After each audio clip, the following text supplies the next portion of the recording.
The Director of Public Prosecution, President Natal, will facilitate the necessary processes for Mr. Zuma and his co-accused to appear in court.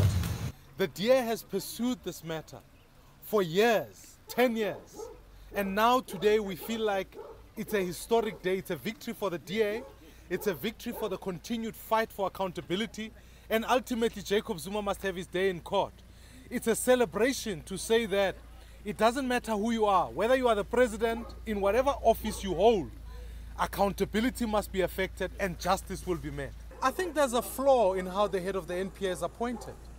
The flaw is that Section 167 gives the president at least the power to appoint, but it doesn't stop the president from coming to Parliament and saying, here are the candidates that I'm considering, can we get transparency?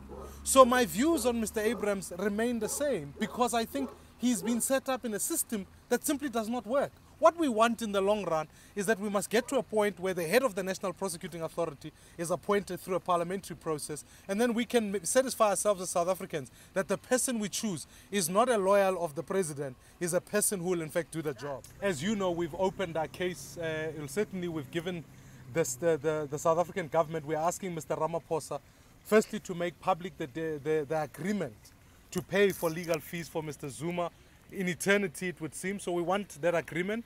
We've requested of him to stop it immediately because we simply can't be paying for more legal fees. And also because this matter was in Mr. Zuma in his private capacity. The case was not against Democratic Alliance versus the presidency. It was Democratic Alliance versus J.G. Zuma.